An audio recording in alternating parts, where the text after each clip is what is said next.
This is RTV6 News at Noon, working for you. The coronavirus outbreak. Schools are closed for one district in central Indiana. Health officials are watching closely for the potential spread.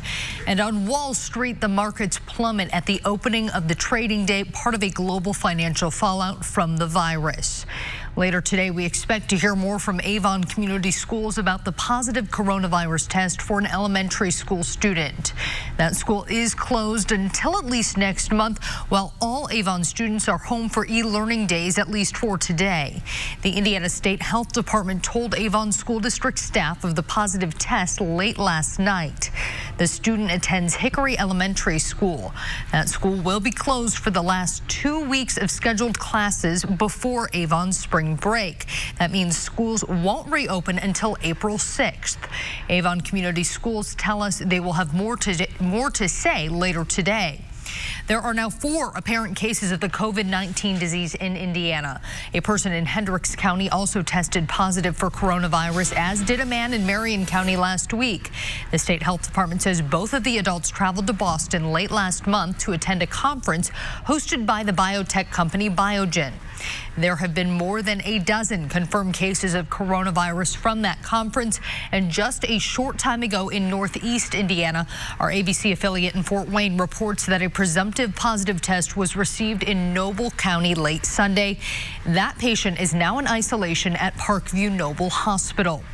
Here is another reminder of the symptoms of COVID-19. The virus is thought to mainly be spread by coughs and sneezes from person to person in close contact with each other. The CDC says symptoms appear in a few days or as long as 14 days after exposure.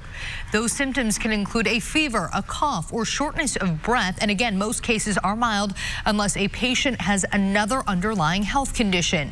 If you think you may have been exposed and are showing some of those symptoms, health officials say you should call your doctor or healthcare provider before you seek medical help. That way you can limit exposure to other people. Financial markets around the world are plummeting on prospects that the virus might cause an economic downturn. This is a live look at the big board on Wall Street. Trading on the New York Stock Exchange was automatically halted for 15 minutes just after the start of trading this morning, when the S&P fell by more than 7%. Right now you can see the Dow is down more than 1,300 points. The White House is being criticized today for sending mixed messages about the coronavirus outbreak.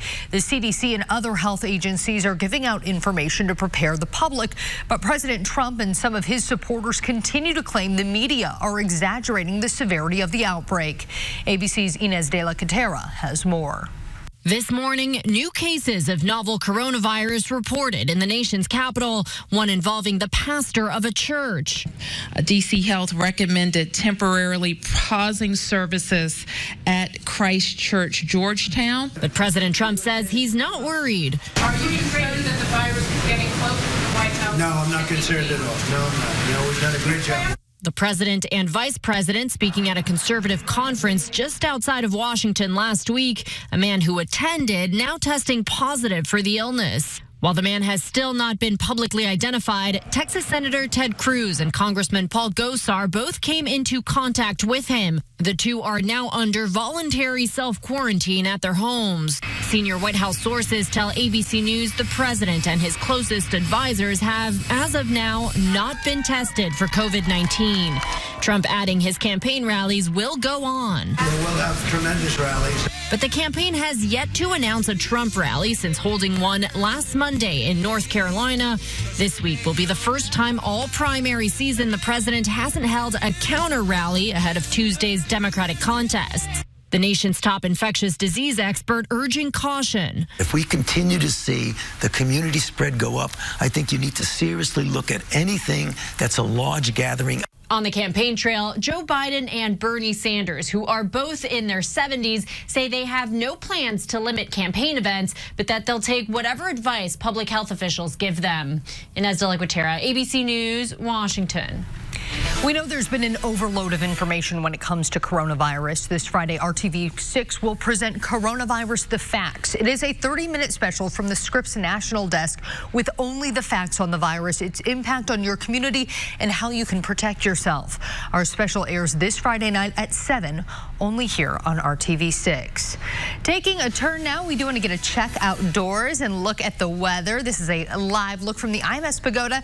60 degrees out there, Todd, and that's despite all the cloud cover we're having right now. Yeah, you know, if we didn't have the clouds out there, we'd probably be close to 70 degrees at this point, or getting there as we progress throughout the afternoon hours. But even with the clouds, as Meredith mentioned, look at this, 61 in Indy right now, 60 in Greencastle, 62 in Bloomington, upper 50s to the north. All these temperatures at the noon hour are well above where they should be for this time of year. Our normal high is 49 degrees. So enjoy the warmth. We do have the clouds. The wind is starting to kick up a little bit as well, and soon we'll start to have some rainfall across the area. But this rain's going to take a little while to get going. You notice a few returns now showing up near Terre Haute. If you're in western Indiana, you'll have the chance of a hit or miss shower, I think, throughout the course of the afternoon and evening hours. But the bulk of the rainfall, that is going to hold off until sunset, which is right around 8 o'clock now this time of year with the time change and beyond. But once this rain starts, it's going to become fairly steady across the area. So just a hit or miss shower throughout the afternoon hours. And then here comes the steady rainfall that arrives. It's with us overnight, where you could hear a rumble of thunder as well. We are not expecting any severe weather, though. We'll talk about the rain for tonight and look ahead to the rest of the week coming up in just a few minutes. Todd, thank you. IPS has signed an agreement with the union that represents its bus drivers. Leaders say disruptions like what happened last month should now be a thing of history. About 18,000 students missed school when nearly 100 school bus drivers and monitors called off work 2 weeks ago. The call-offs came amid ongoing labor disputes between IPS and the drivers union. The agreement between the two sides includes bonuses and transition assistance for affected employees. The school board will vote on it today. From campaign to comedy. Next, the Hoosier who ran for president is getting ready for a different type of monologue. And you'll get to see it happen right here on RTV6 later this week. And one of Mozart's masterpieces with an indie twist. We'll be joined by some guests who will be putting on one of the greatest operas ever written. That's coming up. We'll be right back. Night 5 Bachelor finale, ABC tonight. Bernie Sanders can win. Will win. Must win. I believe in Joe. I really believe in him, and I have known him for a long time.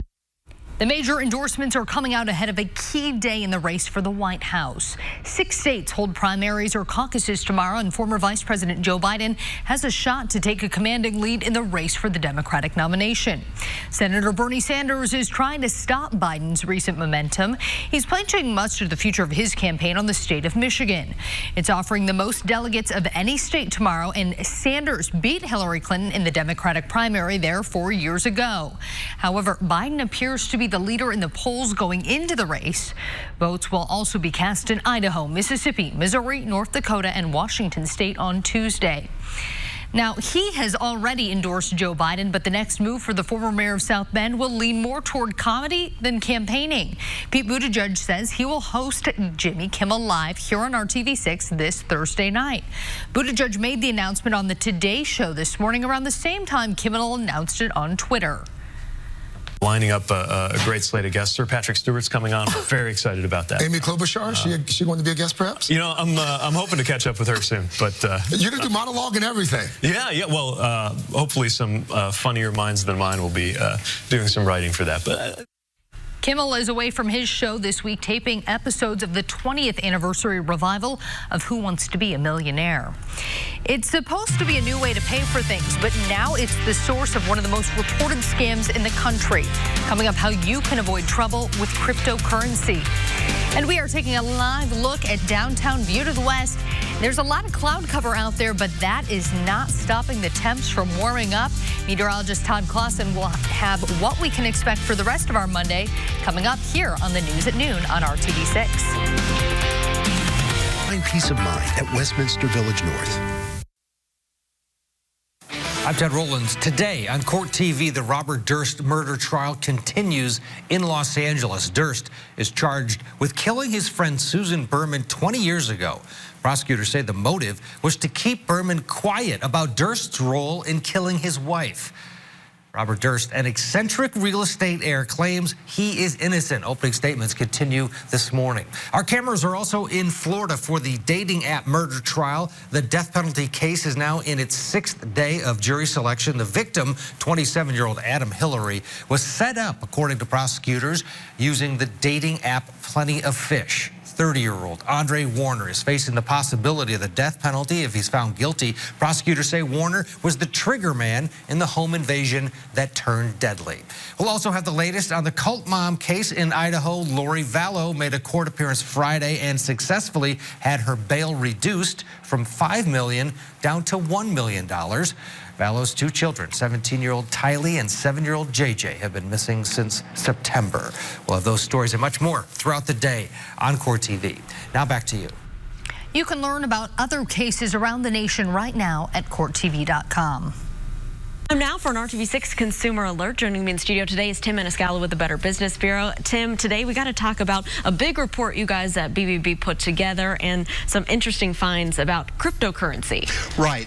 Each year we take all of the reports on Scam Tracker, and we've talked about that a lot, all across the nation, and we do a report on scams to see which are the riskiest scams, who's getting scammed. So this is the report that we put out. It came out this week, and the interesting thing is that cryptocurrency scams, they really didn't exist about 2 years ago. Now, all of a sudden, they're the second riskiest scam out there. Unemployment scams are still the riskiest, but cryptocurrency has really risen. And cryptocurrency are things like Bitcoin, things like that. There are some legitimate cryptocurrencies out there, but there's a lot of people who are creating these who they aren't legitimate, trying to get people to invest in them, trying to get people to buy their cryptocurrency. Once again, all of these things are virtual. They aren't backed by the government. So a couple of things that you need to be aware of is if someone is asking you to invest in a new cryptocurrency, be very, very careful. Check that out, because the average loss on this per scam is $3,000. So that's a lot of money. Yeah, it's a lot of money if you get caught with one of these. And there's a lot of people, about 68% of the people actually lose money on these. So this is one of these scams that a couple of years ago didn't exist. Now it's one that is very risky out there, and if you do get caught in it, you might lose several $1,000s. So just be very, very careful if you do invest in this, or if you do go and buy any of these cryptocurrencies, because a lot of these are from websites, and then boom, your money's gone, and you'll never be able to find it because they originate outside the country. Okay, Tim, thank you so much. This has been an RTV6 Consumer Alert. Lauren, thank you. We are taking a live look right now downtown, view to the north. You can see that cloud cover there, and you might think that gloom is making it a little bit chilly out there, but if you haven't stepped outside yet, well, you will be in for a surprise. Meteorologist Todd Clausen joining me now. Todd, it's awfully warm out there. Yeah, you know, temperatures hovering right around 60 degrees, even with the cloud cover, as you mentioned.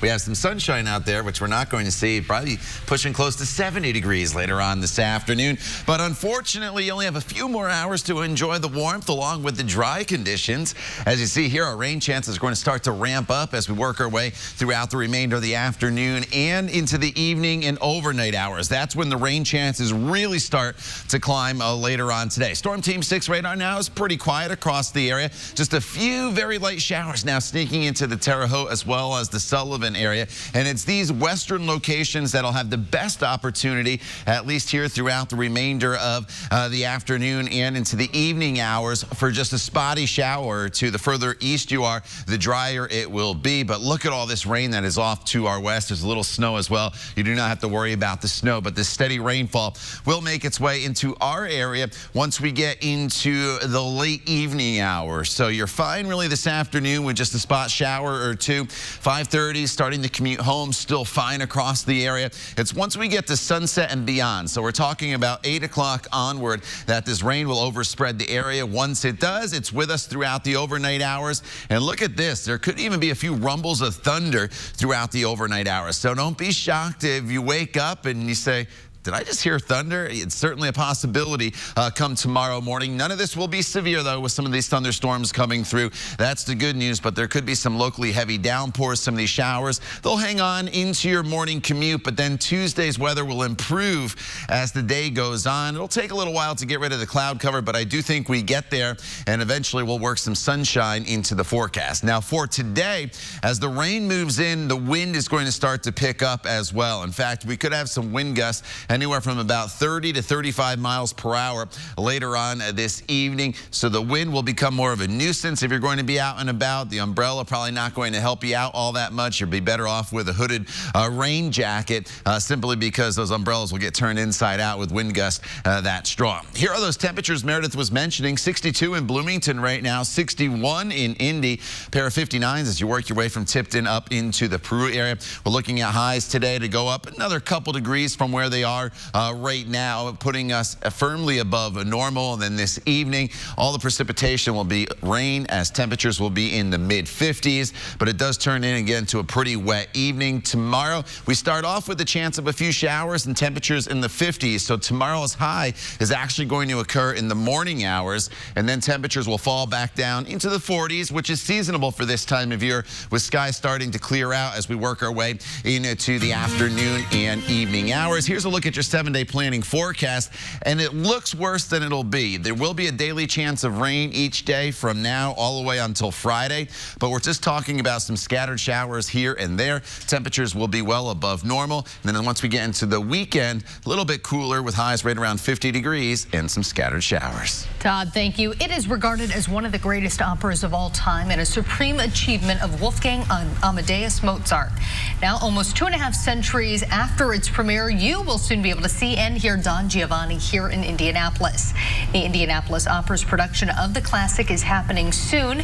With me are David Starkey. He is the general director of the Indianapolis Opera. Also, two of the stars of this production, Donata Cucinata and Kirsten Chambers. Welcome. Thank you all for joining me. Thank you. So let's talk a little bit about the story of Don Giovanni for those at home who aren't familiar with it. Oh, it's a humdinger. I mean, I think we should just basically go right at it because, you know, in our modern era of us talking about Me Too and thinking about how we are looking at culture, this is the opera that basically is transcending time and being able to talk about these different things that we have been wrestling with all these centuries. And so even though this is going to be a traditional opera, there's going to be a contemporary aspect in how we're going to be representing this to the audiences. And so we want you to come out and see the mixed culture. There's an African American that is singing the lead role, which is pretty rare.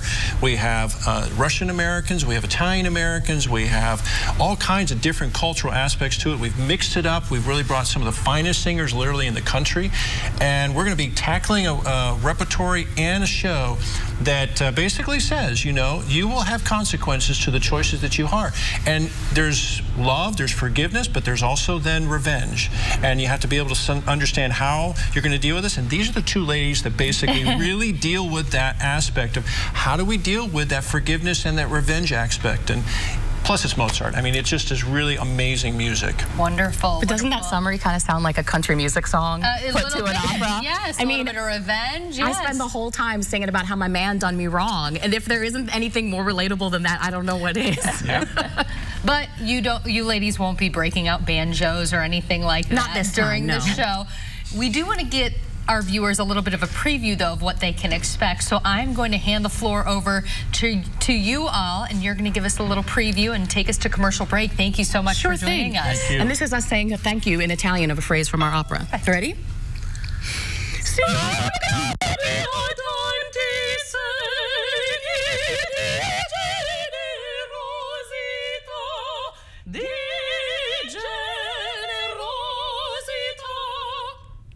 Thank you so much. More information on Don Giovanni will be found on theindychannel.com. Thanks for joining us.